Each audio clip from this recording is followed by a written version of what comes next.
The 1970s brought us some of the most rebellious, provocative, and boundary-pushing music ever created. But not everyone was ready for what artists had to say. These are the 1970s songs that were banned. Number 6. God Save the Queen by Sex Pistols.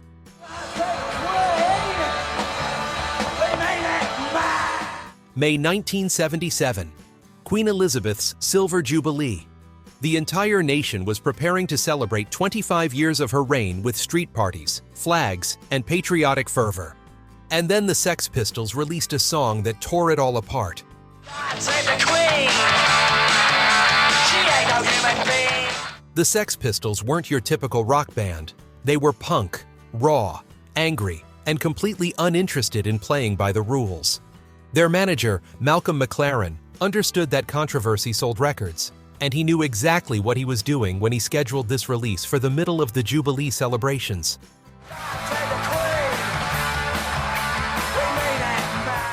The song didn't hold back.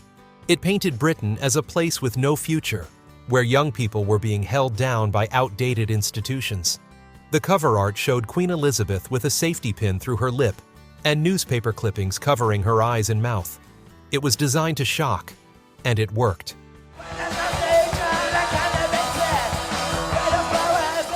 On May 31, 1977, the BBC banned the song completely, not just from daytime radio, but from all BBC broadcasts.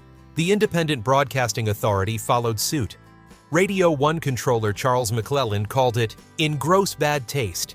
Members of Parliament went further, with one actually wishing for the band's sudden death.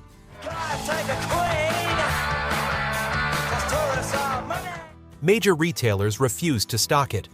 Woolworths, W.H. Smith, and Boots all pulled the single from their shelves. When W.H. Smith displayed the charts in their stores, they left a blank space where the song should have been at number 2.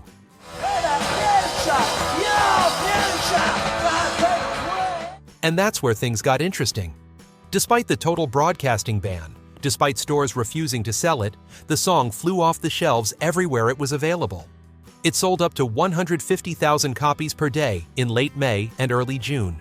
It reached number 1 on the NME charts, but mysteriously stalled at number 2 on the official UK singles chart, held back by Rod Stewart's ballad. Many believed then and now that the chart was deliberately manipulated to keep a song attacking the Queen from reaching the top spot during her Jubilee week.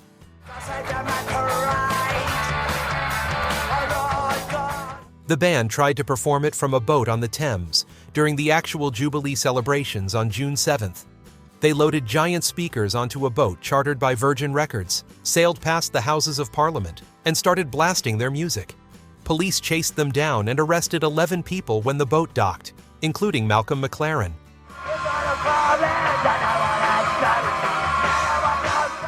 The punk movement had found its anthem. The more authorities tried to suppress it, the more powerful it became. Johnny Rotten later said, "There aren't many songs written over baked beans at the breakfast table that went on to divide a nation and force a change in popular culture." He explained that you don't write a song like that because you hate your country, but because you love it, and you're fed up with people being mistreated.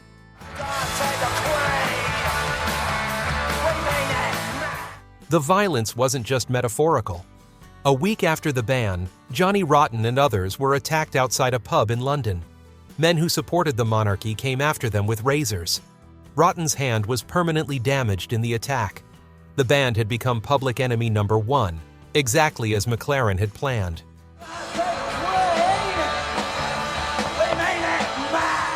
Britain was divided. Young people saw the song as speaking truth to power, as giving voice to their frustration with a system that seemed designed to keep them down. Older generations saw it as an attack on everything Britain stood for, a sign that society was falling apart. The tabloid press had a field day. Some papers called for the band to be charged with treason. Others suggested they should be publicly hanged. But underneath all the outrage, underneath the moral panic and the pearl clutching, there was something else happening. Working-class kids who'd felt invisible were finally hearing their reality reflected back at them. The song wasn't really about the Queen as a person. It was about a system, about institutions that claimed to serve everyone, but really only protected the powerful.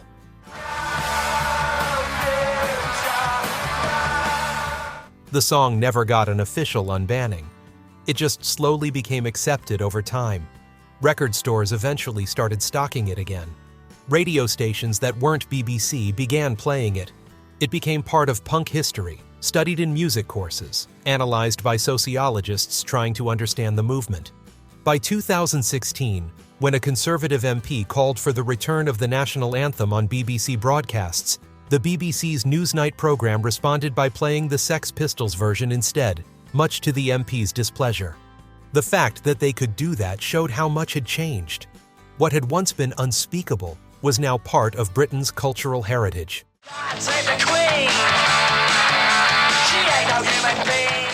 Number 5. Love to Love, You Baby by Donna Summer.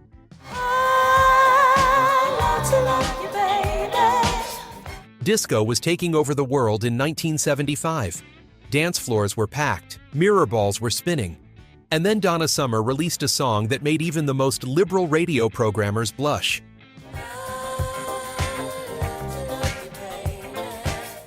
Summer had been living in Germany for 8 years, performing in musical theater and working as a session singer. She'd suggested the lyric, "Love to Love You Baby," to producer Giorgio Moroder almost as an afterthought.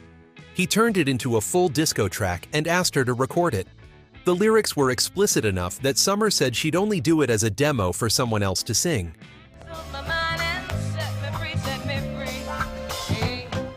But when Moroder heard her performance, he knew they had something special. Summer wasn't just singing. She was moaning, groaning, creating sounds that left absolutely nothing to the imagination. The studio lights were dimmed. Summer lay on the floor in near-complete darkness, imagining herself as Marilyn Monroe, playing a role of someone in the throes of passion.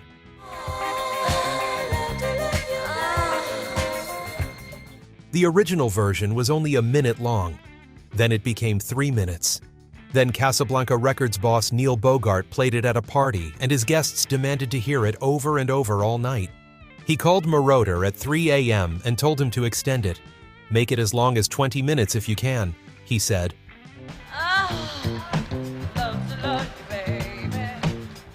The final recording lasted over 16 minutes. According to Time magazine, which counted carefully, Summer simulated 23 separate moments of ecstasy throughout the song. They called it sex rock and declared that her message was best conveyed in grunts and groans and languishing moans.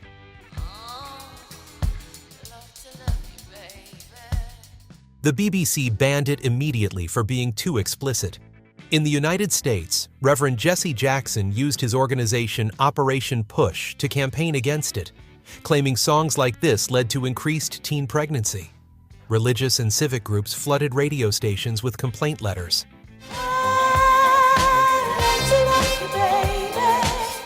Summer herself was conflicted about it. She told interviewers that everyone kept asking if she was alone in the studio, if she touched herself while recording.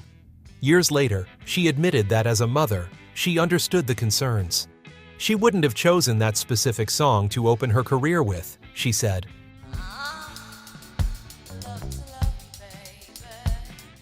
But the controversy only made it more popular. The song reached number 2 on the Billboard Hot 100, held off the top spot by Paul Simon. In the UK, despite the BBC's refusal to promote it, it climbed to number 4. The full version became a sensation in discos, where DJs could play the entire 16-minute version without interruption.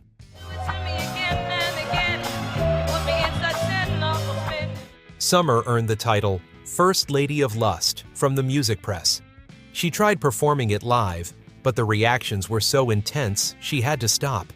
At a tent venue in Italy with 5,000 men and almost no women, the crowd became so worked up during her performance that they pushed the stage back and chased her to her trailer.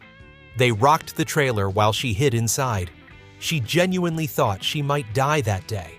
The song became one of the Rock and Roll Hall of Fame's 500 songs that shaped rock and roll. It helped define disco as a genre that wasn't afraid of sensuality, that pushed boundaries, that made people feel things they weren't used to feeling on a dance floor.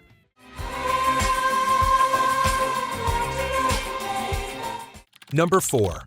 Lola by the Kinks.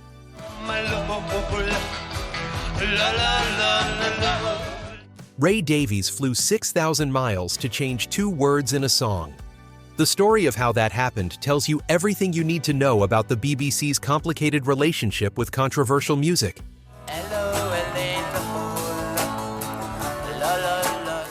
The Kinks had been struggling. Their previous top 40 hit in America was all the way back in 1966 with Sunny Afternoon. They'd been banned from touring the United States from 1965 to 1969 after clashing with promoters and missing shows. By 1970, Ray Davies needed a hit desperately. His father told him to write another big song, something that could save the band's career. She said, Lola, hello. Davies wrote Lola to be instantly recognizable. He wanted something people could identify in the first 5 seconds. He had a 1-year-old daughter who kept singing the chorus back to him, and he figured if she could join in, so could Kinks fans.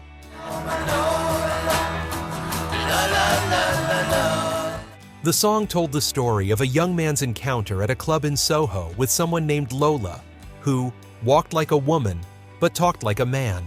It was 1970. Songs about gender fluidity, about transgender people, about the confusion of discovering someone isn't quite what you expected. These weren't being played on the radio. But that's not what got it banned.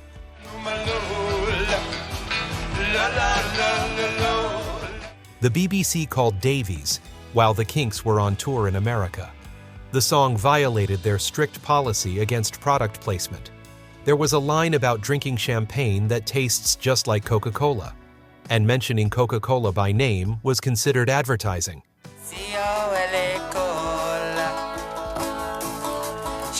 Davies had to interrupt the band's American tour immediately. He flew from Minnesota to London, went into a studio, and tried to re-record the line, changing Coca-Cola to Cherry Cola. He wasn't happy with the performance, so he flew back to America for a show in Chicago, then flew back to London on June 3, 1970, and recorded it again until he got it right. It tastes just like cherry cola. That wasn't even the end of it. When the band's next single, Ape Man, was ready for release, censors decided that a certain line sounded too much like a curse word, and Davies had to make another emergency transatlantic flight to fix it. The irony was stunning. The BBC had no problem with a song about a transgender woman or someone exploring their identity. That was fine. But mention a brand name? Absolutely forbidden.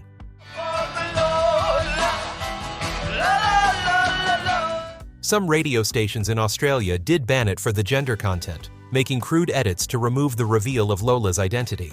In the US, many stations faded the song out before the final verse made everything clear. But in Britain, the song climbed to number 2, kept from the top spot by Elvis Presley.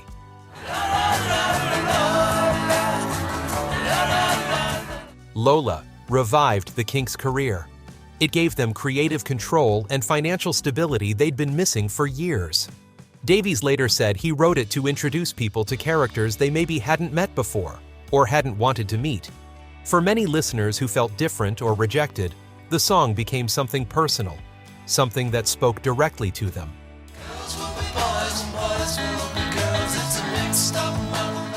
The transgender activist Mara Keisling was 11 years old when she heard Lola on the radio in Pennsylvania.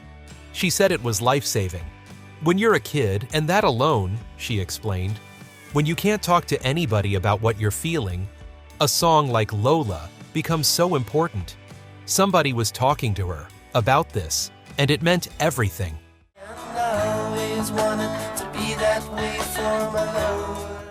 Number 3. Walk on the Wild Side by Lou Reed. Take a walk on the wild side. Lou Reed managed to slip one past the censors, and it's still hard to believe how he did it. The song came from Reed's second solo album after leaving the Velvet Underground. His first album had flopped. It looked like his music career might be over. But then David Bowie and Mick Ronson, both huge Lou Reed fans, agreed to produce his next record. They went into Trident Studios in London and created Transformer, released in November 1972. Said, hey honey, take a walk on the wild side. Walk on the Wild Side was inspired by Nelson Algren's 1956 novel of the same name. Reed had been asked to score a stage adaptation, and though the play never happened, he kept working on the music. The final version introduced listeners to the characters from Andy Warhol's factory in New York. Each verse featured someone different. Holly, who shaved her legs, and then he was a she. Candy, who never lost her head even when she was giving it. Little Joe, who never once gave it away. Sugar Plum Fairy, looking for soul food. Jackie, who thought she was James Dean. Hey, sugar, you take a walk on the wild side. These were real people. Holly Woodlawn, Candy Darling, Jackie Curtis, Joe D'Alessandro, Joe Campbell. All part of Warhol's circle, many of them transgender, most living on the fringes of what was considered acceptable society in the early 70s. Reed described it as an outright counterculture song in interviews. He said it was carefully worded, so people who didn't understand could miss the implications and enjoy it without being offended, though he knew the album would upset some listeners. The colored girls go do-do-do, do-do, do-do-do, do-do-do, do-do. The song touched on everything that should have gotten it banned: transgender identity, male prostitution, oral acts, drug use, the entire underground scene that polite society pretended didn't exist. The language was explicit if you knew what you were hearing. And somehow, the BBC played it.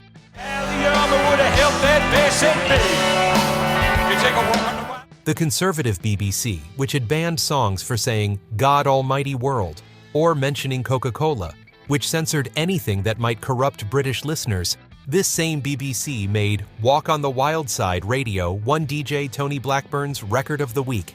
The song climbed to number 10 in the UK with no censorship whatsoever. The reason, according to everyone who studied it since, is simple. The BBC censors didn't understand what they were hearing. Phrases like giving head weren't common in Britain. The censors missed it completely, and by the time anyone realized what the song was actually about, it was already a hit. They said, hey babe, take a walk on the wild side. In the United States, RCA Records provided radio stations with an edited version that removed the explicit reference and changed another controversial phrase. But most stations played the original anyway. It reached number 16 on the Billboard Hot 100. The production itself was remarkable. David Bowie played acoustic guitar. Mick Ronson arranged the strings. The backing vocals by Thunder Thighs added that unforgettable doo-doo-doo that everyone remembers. And then there was Ronnie Ross on baritone saxophone, who happened to have been David Bowie's childhood saxophone teacher. The solo near the end became as iconic as the bass line. Oh, baby, you take a walk on the wild side. When Bowie and Reed worked together, the sessions were intense but quick. Bowie later said they recorded the entire Transformer album in just 60 hours over 10 days. Everything came together fast, and somehow that urgency made it better. Reed said he'd thought all the characters would claw his eyes out when he got back to New York after the song came out. Instead, Candy Darling told him she'd memorized all the songs and wanted to make a Candy Darling Sings Lou Reed album. Holly Woodlawn called him up asking how he knew so much about her life. Reed told her she had the biggest mouth in town, and they became friends. Hey honey, take a walk on the wild side, and the colored girls say. The bass line, played by Herbie Flowers on both double bass and electric bass, became iconic. Flowers was paid £17 for the session, equivalent to about £300 today. That bass line has since been sampled by A Tribe Called Quest and countless other artists.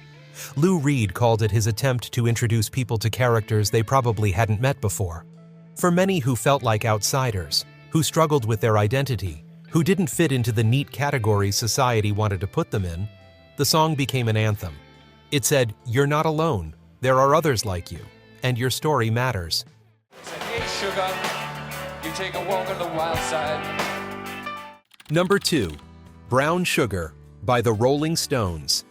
Brown sugar, how come you taste so good? The Rolling Stones had never been shy about controversy, but Brown Sugar pushed boundaries that made even some of their fans uncomfortable. Released in 1971 as the opening track and lead single from Sticky Fingers, the song became one of their biggest hits. It reached number 1 on the Billboard Hot 100 and number 2 in the UK. The guitar riff, the energy, The raw power of the performance made it an instant classic.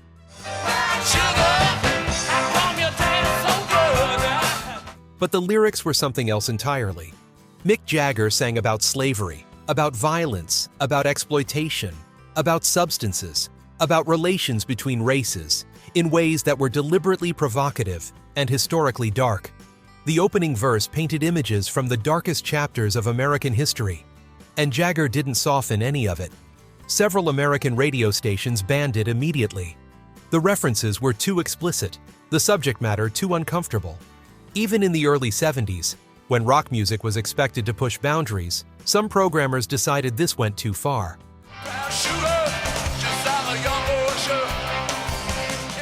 The Stones didn't apologize for it. They never do. The song became a stadium staple, a concert highlight that crowds demanded. But as the decades passed, even the band started to reconsider. By the 2020s, Mick Jagger had stopped performing it regularly. In interviews, he acknowledged that the lyrics were problematic, that times had changed, that some things you could sing in 1971 don't work anymore. Keith Richards was less concerned, but even he admitted the song made people uncomfortable.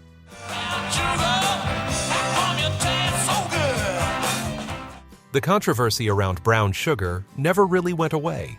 It became part of the conversation about how we deal with art that was created in a different time, that reflects attitudes we've moved beyond, that makes us uncomfortable even while we recognize its musical power.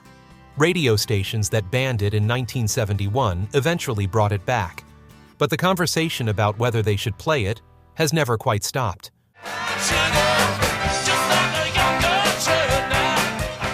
Number 1. Hi Hi Hi by Wings.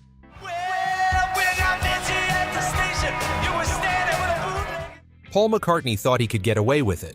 He was wrong.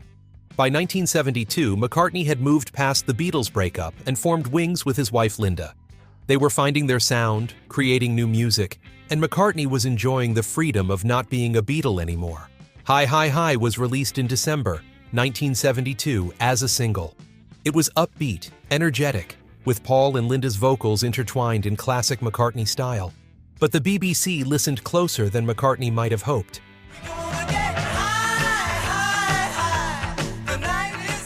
The chorus featured Paul singing about getting high.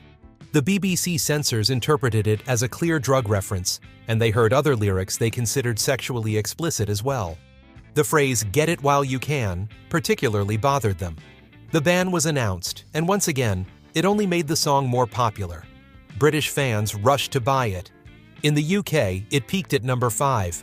In the United States, where radio stations were less concerned about McCartney's intentions, it reached number 10.